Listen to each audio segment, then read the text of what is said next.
Hemmo tässä morjesta ja tervetuloa seuraavan Suutten telejakson pariin. Tämän päivän jaksossa meillä olisi ammuttavana jotain tosi tavanomaista, mutta samaan aikaan jotain tosi siistiä ja erilaista, nimittäin Smith & Wessonin 2206 pienoispistooli. Pienoispistooli noin niin kuin aseenahan on, en nyt halua sanoa tylsiä, mutta tavanomaista on ehkä paras termistä kuvata, niin näähän on tosi tavanomaisia ja tosi yleisiä. Mutta tämä kyseinen ase, tämä 2206 Smith & Wesson, niin vaikka tämä on tavallaan peruspienoispistooli, niin tässä on tiettyjä ominaisuuksia, mitkä tekee tästä tosi mielenkiintoisen noin niin kuin rakenteellisesti, mutta myös ammuttavuuden näkökulmasta. Niin tehdään sillä tavalla, että tämän päivän jaksossa tutustutaan tämä aseen sieluelämään. Niin kuin huomaatte, niin ihan ensimmäisenä varmasti silmänpistävä asia on se, että tämä on vaimennettu, joten voitaisiin tehdä sillä tavalla, että ennen kuin aletaan käymään läpi tämä aseen ominaisuuksia, niin ladataan tämä ja ammutaan pari laukausta ja ennen kaikkea kuunnellaan, että miltä kuulostaa tämmöinen ase pöntön kerran. Eli ei muuta kuin lipas sisään ja mennään. Yksirivinen 12 patruunan lipassa, niin kuin sanottu, niin tämähän on 22, eli pienoispistooli. Pistetään lipaston kahvaan sisään, päästetään liikkuvat eteen ja ei sitten muuta kuin antaa palaa. Pienoispistooleissa vaimennettuna on jotain semmoista, mistä niin kuin itse on aina tykännyt tosi paljon, koska vaimentimethan lähtökohtaisesti on semmoinen, että porukkahan kuvittelee, että se tekee aseista ihan siis semmoisia elokuvahiljaisia, niin kuin mitä nyt leffoissa nähdään. Mutta sehän ei suurimmassa osassa tapauksista pidä paikkansa, mutta 22 tapauksessa se pitää siinä mielin paikkansa, että tästä saa ihan älyttömän hiljaisia. Vaikka tämä patruuna, mitä me tänään käytetään, niin tämä ei edes ole aliäänipaukku, niin siitä huolimatta, kun täällä ampuu, niin onhan tuossa tuommoista elokuvavipaa, siis todellakin.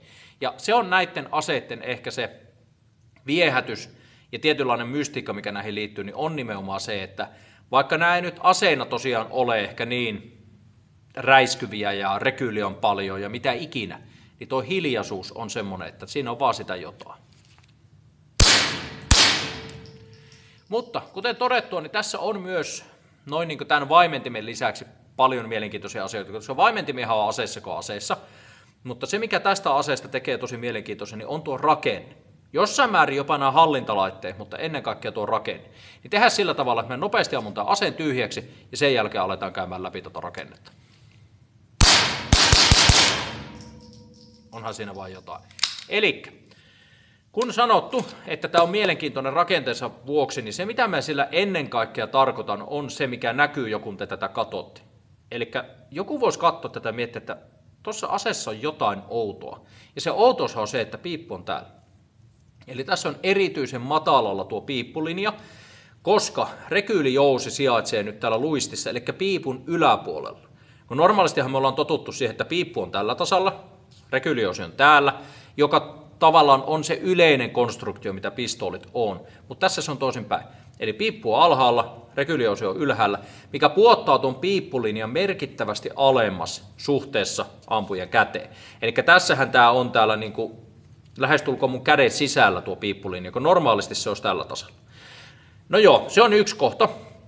Ja se on semmoinen, mitä vaikka joku Lauko Alien esimerkiksi niin kuin moderneista aseista, niin nimenomaan sanoo, että se on se, mikä auttaa rekyylihallinnassa. Mikä auttakin, totta kai kun me saadaan piippulinjaa alemmas.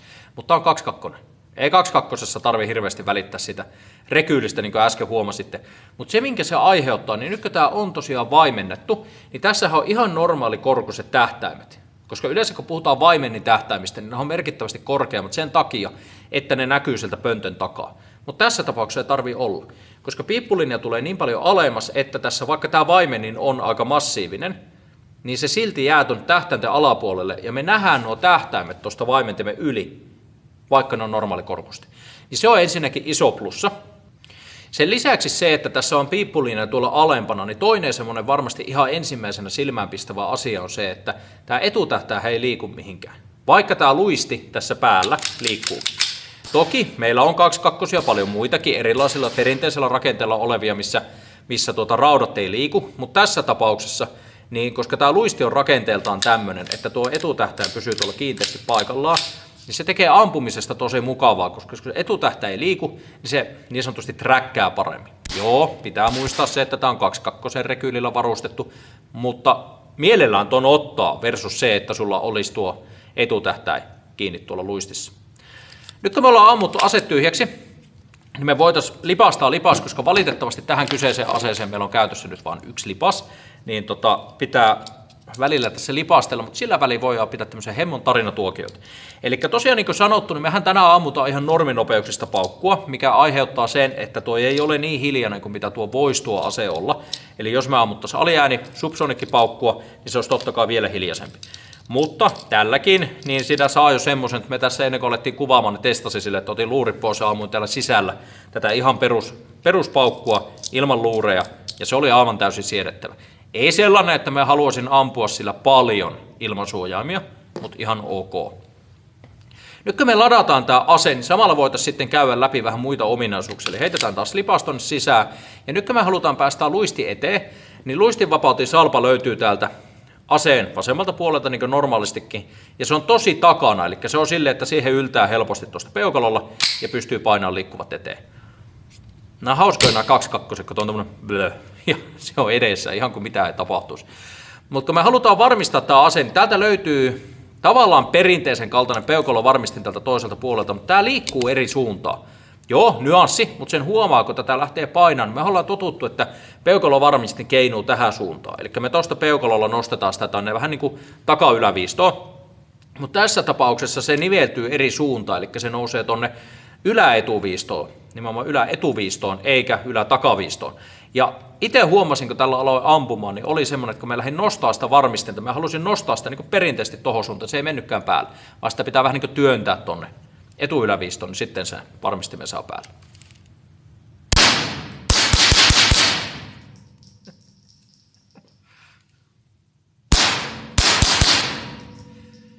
Joo, luistihan tässä ei näköjään jää taakse viimeisellä paukulla. En tiedä, onko tämän kyseisen aseyksilö vika vai mikä vika, mutta ei jää taakse. Tuon peukalovarmistimen lisäksihän tästä löytyy myös amerikkalaisille aseille tosi tyypillinen lipasvarmisti, mikä tarkoittaa siis sitä, että vaikka sulla olisi paukku pesässä ja peukalovarmistin pois päältä, niin jos ei siellä aseessa ole lipasta sisällä, niin se ei laukea. Tällä kun ampuu, niin tämähän on tosi raskas, koska tämä on teräsase. Eli näitähän on näitä Smith & Wessonin vastaavilta näyttäviä aseita, niin niitähän on myös kevyempiä, mutta tämä on nyt ihan tämmöinen rosteri teräspeli, eli kunnon perinteinen pyssy. Niin sen huomaa painossa. Tämä on tosi raskas, ja niin kuin sanottu, niin tämä vaimenni on myös aika massiivinen, ja sen huomaa, että se tuo tänne selkeästi painoa. Niin ei ehkä pääse sanomaan nyt rekyylituntumasta yhtään mitään muuta kuin se, että tämä on nopea ja kiva ampua. Ja tämä nimenomaan niin kuin rohkaisee tuommoiseen vähän niin kuin mättämisampumiseen. Mutta hallintalaitteista, kun oli aiemmin puhetta, että ne on tässä suhteellisen mielenkiintoisen. Lippaan vapautihan on myös vähän erilainen kuin normaalisti, eli se on täällä kahvan etureunassa, etupuolella, mistä se voi sitten esimerkiksi asekkäden keskisormella painaa pois.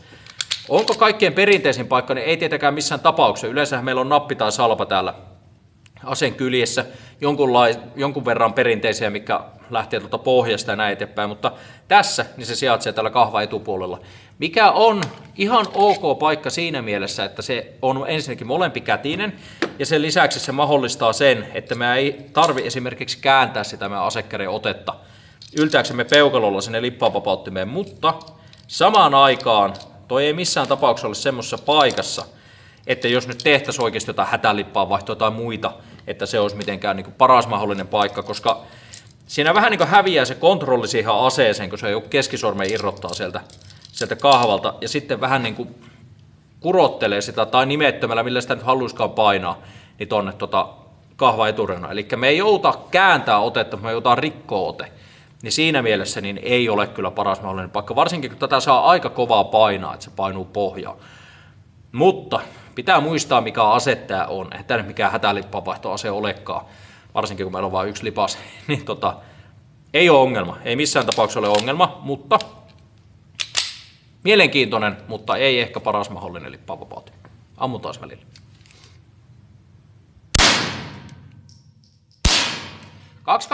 2-2 lähtökohtaisesti on tosi hyvät laukaisut, ja niin on tässäkin. Ei tämä nyt niin hyvä ole kuin missään kilpavehkeessä, mutta selkeä etuveto, ja puristaa ne lähtee. Resetti on tossa. Aha, saatiin häiriöaika. Syttymä. Joo, hyvä laukaisu. Ei voi moittia. Mutta kyllähän nyt 2-2 lähtökohtaisesti pitääkin olla. Mutta tässä aseessa tosiaan, niin tämän tyyliseksi aseeksi, niin vallan mainiosti varmasti ihan riittävä laukaisulaatu. Tää jotenkin siis, mä vähän uppoudun tuohon ampumiseen, koska tää on tuolla noin helppoa, niin sitä tulee vähän tuolle niinku räimittyä. Tää kyseinen ase, tää 2206, niin tämähän on semmonen, mitä on tosi paljon saatavilla. Eli nyt jos katsotaan suomalaisiakin asemarkkinoita tällä hetkellä, niin näitähän on itse asiassa, mitä tuossa nopeasti googlailin, niin siis valinnanvaraa on vähintäänkin tarpeeksi, ja nämä on ihan törkeä halpoja.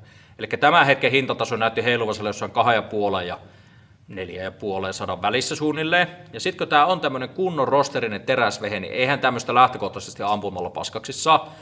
Ja varmasti suurimmalla osalla laukausmäärät ei myöskään ole semmoiset, vaikka sä käytetyn aseen ostat, niin että se olisi jotenkin hirveän kärsinyt tai ei kestäisi käyttöä sen jälkeen. Niin jos mietitään hintalaatusuhdetta, niin varmasti saa rahalla oikeasti tosi hyvän aseen. Näitä on eri pituisia, lyhyempää, pidempää, näin eteenpäin. Tämä kyseinen, noin niin kuin jos katsoo tätä kokonaisuutta, niin tämä on kyllä aika maksimimitta, mitä tämmöiselle niin kuin möhkälle vaimentimelle kannattaisi ottaa. Että ehkä jopa se vielä vähän lyhyempi voisi olla parempi, että se olisi vähän tasapainoisempi, koska tässä huomaa sen, että tämä on aika etupaino. Toki siihen voisi laittaa kevyemmän vaimentimen, mutta en mä tiedä, mun mielestä tämä vaimen jotenkin sopii tähän. Onhan tässä semmoista elokuvameininkiä.